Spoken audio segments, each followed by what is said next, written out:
Please excuse the hair, but here is part one of Who the Fuck Did I Marry? So I met my ex-husband around March 4th of 2020. We met on Facebook dating site, and we also matched on Hinge. I did not realize that he was on both under two different names. So one was his actual name, and the other one was a variation, like a nickname that he called himself. Different pictures. So it was a running joke between us. Oh, you ain't even recognize that you had matched with me on Hinge. No, I didn't. And also that should have been a red flag. By the way, you will notice in this story, I called it the United Nations of red flags. It is so many red flags that, I mean, you would have thought I was colorblind because I ignored all of them. So, anyway, back to the story. We met around March 4th. We exchanged phone numbers. He called me and we talked on the phone for the first time. In the first phone call, he told me that he had just moved to Georgia from California, from San Diego. His job had transferred him because he was being transferred in as the new regional manager for a major condiment company that is based here in Georgia. I'm not going to say the name. And so we also talked about his childhood. He told me he grew up in Philly. He's from Philly. Both of his parents were deceased. This is the first phone call. Both of his parents were deceased. His father was a Philadelphia police officer. His mom was a teacher. He also told me he briefly lived in Augusta with his family. He had 2 brothers and 2 sisters. He also had 2 half-brothers on his dad's side. First phone call. So I'm just giving you guys the backstory. This was the first phone call we had. So we talked about family. We talked about friends. We talked about our jobs. At the time, I was working at Georgia State Patrol. And he knew this, and he just thought that was like, wow, so you work with troopers all day. Yes, I did. Also in that phone call, he explained to me that he used to play football. He explained that he used to play arena football. I know nothing about arena football. I know about NFL. I know about college. Go Dogs. But I don't know anything about arena football. So he explained to me that he used to play arena football. He used to work at Apple in the off season of arena football. And I remember thinking on that phone call, oh, okay, good for you. I don't know anything about arena football. And I believe I did tell him that. I don't know anything about arena football. That'll come into play later on. So he told me, I just moved here. My job is paying for my housing and they're helping me to look for a house. He was like, right now I'm in Gwinnett County, but I'm trying to look for a house ideally in Atlanta, like Brookhaven, Sandy Springs. He was like, I really would like to move out there. And so I thought, that's great. You're looking to get a house. You just moved here. He was like, I don't really know too many people here because I spend all my time at work and, this job is really demanding.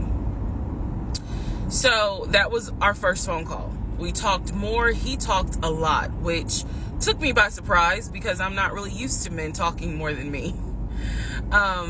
He eventually asked me out on a date. Our first date was set for Saturday, March 7th, 2020. He asked me what was my favorite restaurant. I said Cheesecake Factory. And so we agreed to go out at the Cheesecake Factory in a location that was in between. I lived in Clayton County at the time. He lived in Gwinnett County. I realized that if you don't know anything about Metro Atlanta, that makes no sense. But basically, we lived about 45 minutes apart. So we agreed to meet at the Cheesecake Factory over at Perimeter Mall, which is in an area, Sandy Springs, Dunwoody area. I was excited. Like, I called my friends and was like, I got a date, you know, blah, blah, blah. We'll see how it goes. First conversation was good. Hopefully he looks like his pictures, because, you know, that's always an issue with online dating. Hopefully he looks like his pictures. So on my way to our date, I took 285, and literally right before I got to Boulder Crest, the exit for Boulder Crest, I heard a boom, and I lost control of my car. Thank God that well, not thank God, but I knew what to do. So I did not crash, but my tire blew out. So I called him and I said, hey, I'm so sorry, but my tire just blew on 285. I'm slowly making my way off the exit.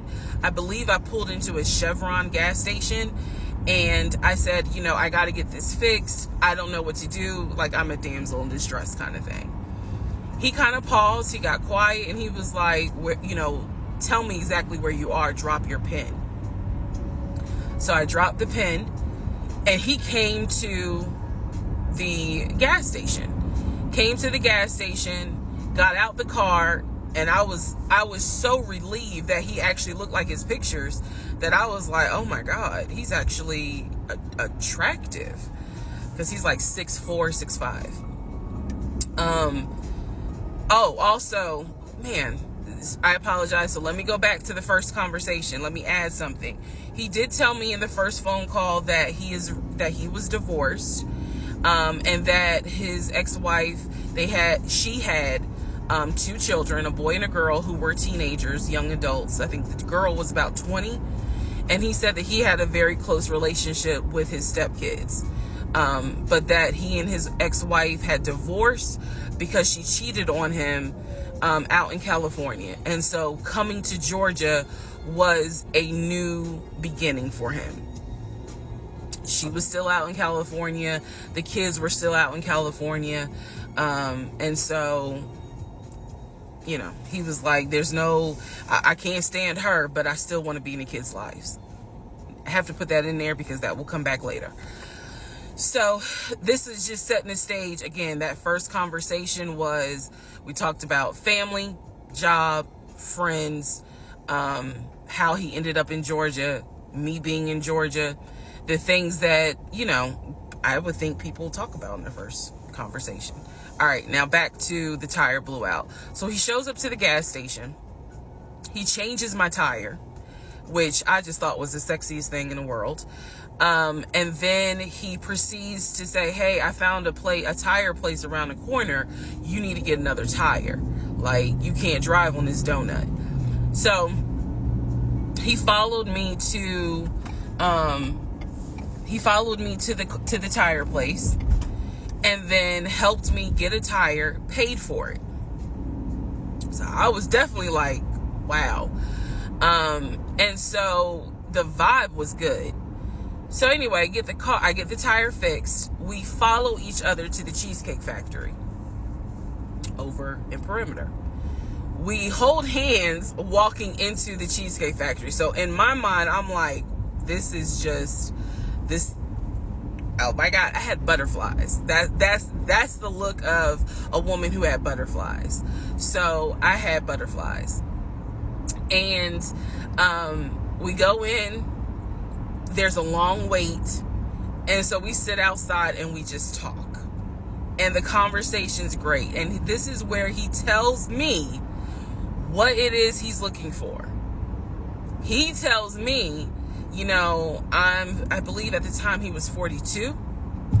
He was like, I want to get married and it be for real. He's like, my parents were married 40 plus years before my mom passed away.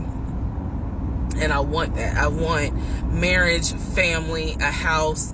Like, that is what I want. He was like, I'm as a man, I'm ready to get married, but I want it to be for real, because the first time, you know, it really hurt me when she cheated on me. So he's telling me everything that I wanted to hear. And so he was like, what is it that you want? And I said pretty much the same thing. I was like, I'm ready to get married. Definitely want to have a family. And I want to marry my best friend. So we both put on the table that we wanted marriage. And this is the end of part one.